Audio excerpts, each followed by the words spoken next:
বিরতির পর স্বাগত। ত্রয়োদশ বিধানসভার আজ তৃতীয় অধিবেশন এবং এই অধিবেশনে ইতিমধ্যেই বিরোধীরা প্রশ্ন তুলছেন যে রাজ্যের ব্যাংক পরিষেবা নিয়ে।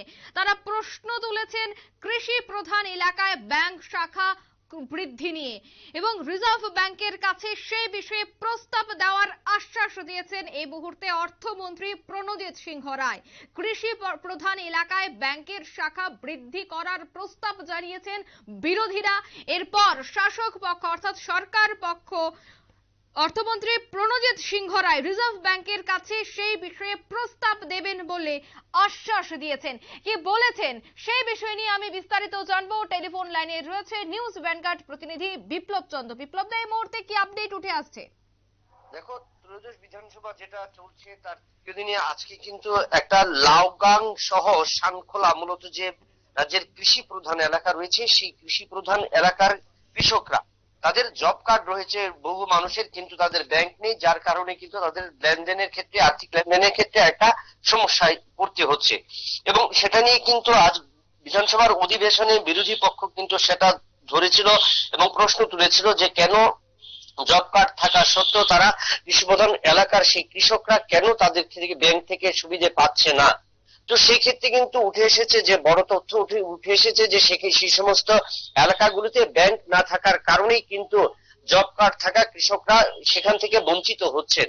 তো এই প্রশ্নের বিরোধীদের এই প্রশ্নের উত্তরে কিন্তু রাজ্যের অর্থমন্ত্রী প্রণজিৎ সিংহ রায় বলেছেন যে ব্যাংক করার ব্যাপারে কিন্তু রাজ্য সরকার সদর্থক ভূমিকা রয়েছে, তবে রাজ্য সরকারের তরফ থেকে কিন্তু ব্যাংক করতে পারে না বা পারা সম্ভব নয়। তো সেক্ষেত্রে রিজার্ভ ব্যাংকের সাথে তাদের আলোচনা এবং সেই আলোচনার মাধ্যমেই কিন্তু তারা যত দ্রুত সম্ভব যে ওই সমস্ত এলাকাগুলিতে যেন ব্যাংক প্রতিস্থাপন করা যায়, কারণ ওই সমস্ত এলাকাগুলিতে যদি ব্যাংক প্রতিস্থাপন করা যায় তাহলে কিন্তু জব কার্ড হোল্ডাররা যে সমস্ত কৃষকরা রয়েছে তারা কিন্তু সবচেয়ে বেশি উপকৃত হবেন। কারণ উপকৃত হওয়ার কারোর পেছনে কৃষি প্রধান এই সমস্ত অঞ্চলগুলিতে যে কৃষকরা দিনের পর দিন দেখো জব কার্ডের মাধ্যমে যখন অর্থ সংগ্রহ করতে পারছে না, তার কারণে কিন্তু ওই সমস্ত এলাকাগুলিতে কৃষি অনেকটাই মুখ থুবড়ে পড়েছে এবং যার কারণে কৃষকরাও আর্থিক দিক দিয়ে অনেকটাই দুর্বল হয়ে পড়েছে।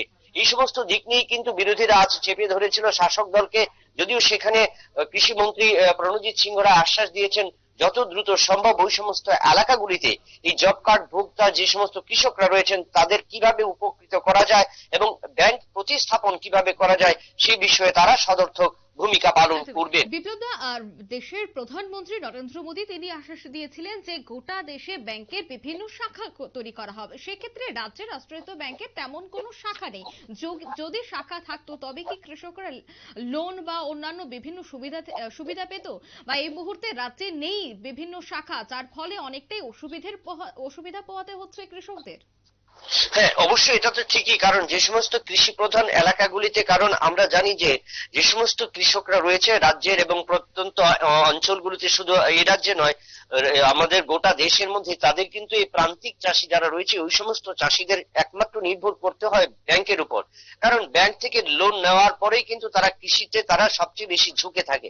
তো এই সমস্ত যে সমস্ত গরিব প্রধান অঞ্চলগুলো রয়েছে বা উত্তর পূর্বাঞ্চলের মতো ত্রিপুরা যেখানে অনেকটাই পিছিয়ে রয়েছে, ওই সমস্ত কৃষি প্রধান অঞ্চলগুলিতে এমনিতেই যোগাযোগের ব্যবস্থা, সার, বীজ, কীটনাশক ওই সমস্ত জিনিস পাচ্ছে না, তার উপর ওই সমস্ত জিনিস কিনতে হলেও কিন্তু অর্থের প্রয়োজন এবং সেই অর্থটাও কিন্তু কৃষকদের কাছে থাকছে না। তো সেক্ষেত্রে তারা ডিপেন্ড করে থাকে ব্যাংকের উপর এবং তার উপরে যদি ওই সমস্ত এলাকাগুলিতে ব্যাংক না থাকে তাহলে তো অনেক সমস্যায় পড়বে। যদিও দেশের প্রধানমন্ত্রী বলেছেন যে স্বয়ংসম্পূর্ণ গ্রাম বা কৃষকদের স্বয়ংসম্পূর্ণ করবার জন্য তারা প্রচেষ্টা চালাচ্ছেন, কিন্তু আজ যখন বিধানসভা অধিবেশনে বিরোধী পক্ষ এইভাবে ধরে বসলেন তখনই কিন্তু রাজ্য সরকারের খোলসা থেকে কিন্তু বেরিয়ে এলো। বিপ্লব, রাজ্য সরকারের কি এই বিষয়টা নিয়ে আগেই ভাবা উচিত ছিল না? হ্যাঁ, অবশ্যই উচিত ছিল সেটা। দেখো, আজকে ব্যাংক কিন্তু হুট করে বা ঠাস করে কিন্তু একটা ব্যাংক প্রতিস্থাপন করা যায় না বা নতুন ভাবে তৈরি করা যায় না। ব্যাংক করতে গেলে কিন্তু আগেই কিন্তু আমাদের রিজার্ভ ব্যাংক থেকে পারমিশন নিতে হবে এবং রিজার্ভ ব্যাংক থেকে পারমিশন নেওয়ার আগে সেটা রাজ্য সরকার থেকে কেন্দ্রীয় সরকার এবং কেন্দ্রীয় সরকার থেকে যখন রিজার্ভ ব্যাংকের কাছে সুপারিশ করা হবে, তখন কিন্তু তারা সেই মোতাবেক ওই সমস্ত এলাকাগুলিতে ব্যাংক প্রতিস্থাপন করবে।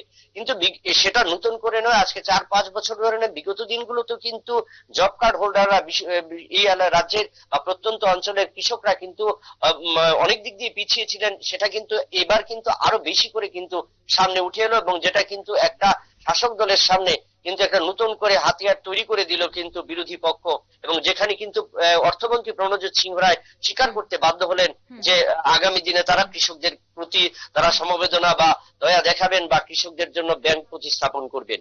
অঙ্কিতা, রাজ্যে কত ব্যাংকের শাখা রয়েছে তার পরিসংখ্যান কি আজ তুলে ধরা হয়েছে বিধানসভা অধিবেশনে?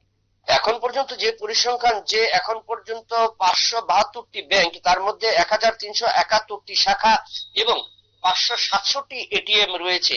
তবে সেই অনুযায়ী কিন্তু প্রত্যেকটি এটিএম এ কিন্তু সঠিকভাবে টাকা না থাকার কারণে কিন্তু গ্রাহকরা কিন্তু বঞ্চিত হচ্ছে বা সময় মতো টাকা উঠাতে পারছে না বা লেনদেন করতে পারছে না। ধন্যবাদ বিপ্লব দা। বিধানসভা অধিবেশনে আজ ব্যাংক পরিষেবা নিয়ে প্রশ্ন তুলেছে বিরোধীরা, অন্যদিকে শাসক পক্ষ কিন্তু বলেছে সেই বিষয় নিয়ে চিন্তা করা হবে এবং কেন্দ্রের সাথে গোটা বিষয় নিয়ে আলোচনা করা হবে। নিয়ে নিচে ছোট্ট একটি বিজ্ঞাপন বিরতি, সঙ্গে থাকুন।